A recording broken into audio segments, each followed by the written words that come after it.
नमस्कार दादा, मी काष्टप राज्य परिवहन कर्मचारी संघटनेचा विभागीय सचिव शैलेश नरनवरे। मी प्रथमतः आपल्या मीडियाचे धन्यवाद मानतो। आमच्या जळगाव विभागातील जळगाव आगारात जे आत्ता सत्तेचे कार्यरत असलेले आगार व्यवस्थापक संदीप पाटील आहेत, या संदीप पाटीलांच्या जातीवाचक ध्येय धोरणाला कंटाळून, त्यांच्या बेकायदेशीर कारवायांना कंटाळून, त्यांच्या वागणुकीला कंटाळून आम्ही आज सर्व कर्मचारी मिळून इथं आमरण उपोषण पुकारलेलं आहे। परंतु अद्यापपर्यंत प्रशासनाकडून कोणतीही आमच्या आंदोलनाची दखल घेतली गेली नाही, उपोषणाची दखल घेतली गेली नाही। तुमची नेमकी मागणी काय आहे यामध्ये? आमची मागणी, आमच्या 9 कर्मचाऱ्यांना संदीप पाटील यांनी जातीवाचक हे धोरण ठेवून एका झटक्यामध्ये 9 लोकांना सस्पेंड केलं होतं आणि त्यांच्यावर जोरजुलमी प्रकारे जे शिस्त आवेदन कार्यपद्धती एस.टी. महामंडळामध्ये कार्यरत आहे, या शिस्त आवेदन कार्यपद्धतीचे सगळे नियम धाब्यावर ठेवून त्यांनी या मागासवर्गीय कर्मचाऱ्यांवर अन्याय केला आणि जी शिक्षा त्यांच्या मापात बसत नाही ती शिक्षा यांना केलेली, पगारातून 110 वसूल केला। त्यांचे जे इन्क्रिमेंट असतं, इन्क्रिमेंटमध्ये 3-3 महिने कायमस्वरूपी खाऊन घेतले। अशा प्रकारचे शिक्षा या संदीप पाटील यांनी दिलेले आहेत। त्यानंतर प्रकाश राठोड हे चालक आहेत, त्यांच्या कमरेचा जो बॉल असतो त्या बॉलचं ऑपरेशन झालेलं आहे, दुसरा बॉल निकामी आहे। अशा परिस्थितीत ते चालक पदावर काम करू शकत नाही, म्हणून त्यांनी त्या आगार व्यवस्थापक यांना आणि विभाग नियंत्रक साहेब यांना हलकं काम करण्याची मागणी केली होती। परंतु विभाग नियंत्रक साहेबांनी आणि आगार व्यवस्थापक साहेबांनी त्यांना हलकं काम दिलं नाही। त्याचप्रकारे माझ्यासुद्धा कमरेची जी गादी असते मणक्यांची, त्या गादीचं कडकपणा निर्माण झालेला आहे आणि सरकलेली आहे ती गादी, त्यामुळे मला बसण्याला आणि ड्रायव्हिंग करायला त्रास होतो।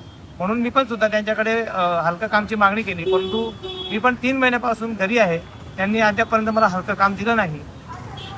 आणि एक शांताराम सोनवणे म्हणून चालक आहेत, त्यांचा ऑन ड्युटी अपघात झालेला आहे। 1 वर्षापासून ती व्यक्ती कामासाठी भटकत आहेत, परंतु एस.टीच्या DNA प्रोसिजरनुसार ऑन ड्युटी अपघात झालेल्या कर्मचाऱ्याला अपघात रजा दिली जाते, ती रजा त्यांना दिली नाही।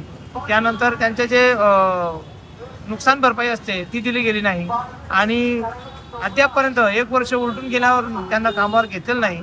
प्रशासन कोणत्याही प्रकारे कर्मचाऱ्यांना सहकार्य करत नाही आणि प्रशासनाची या आमच्या आंदोलनाची जी आम्ही नोंदणी दिली होती त्यावेळेस विभाग नियंत्रक यांनी आम्हाला चर्चेला बोलवलं आणि फक्त एवढं सांगितलं की हो, तुमचे सगळे कामं करतो। याबाबत तुम्ही कोणाकोणाकडे पाठपुरावा केला आहे? या बाबतीत आम्ही माननीय मुख्यमंत्री महोदय, माननीय उपमुख्यमंत्री महोदय, त्यानंतर आमचे एस.टी. महामंडळाचे MD साहेब, BCMD साहेब, त्यानंतर अध्यक्ष व्यवस्थापकीय संचालक साहेब, या सर्व वरिष्ठ अधिकाऱ्यांकडे आणि मंत्री महोदयांकडे आम्ही या बाबतीत पाठपुरावा केलेला आहे। त्यांच्याकडून तुम्हाला कसे रिस्पॉन्स मिळाला? अद्यापपर्यंत आम्हाला त्या बाबतीत न्याय मिळाला नाही आणि बातमी अशी मिळाली आहे की वरच्या लेवलवरून यांना विचारपूस होते आहे, परंतु अद्यापपर्यंत भागातून किंवा आगार व्यवस्थापकाकडून त्यांना कोणत्याही प्रकारचे मिनिट्स किंवा खुलासा देण्यात आलेला नाही आहे। तुम्ही एवढा मोठा थेट आरोप त्यांच्यावर जातीवाचकचा केला आहे, याच्यात अजून किती लोक समाविष्ट आहे, किती लोकांनी त्यांनी त्रास दिलेला आहे?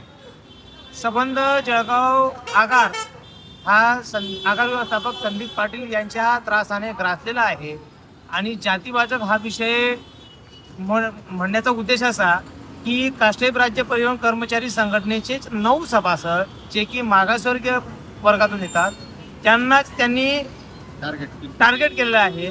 त्यांनाच त्यांनी टार्गेट केलं असल्यामुळे हे समोर दिसून येतं की संदीप पाटील हे एक मागासवर्गीय कर्मचाऱ्यांना त्रास देणारे आणि त्यांच्या मानसिकतेमध्ये मागासवर्गीयांचं नुकसान हो, मागासवर्गीयांची मुलं बाळं शिकू नये, मागासवर्गीयांचा घराचा प्रपंच चालू नये, म्हणून हे मागासवर्गीयांचं खच्चीकरण करण्याचं षडयंत्र हे संदीप पाटील हे चालवत आहेत।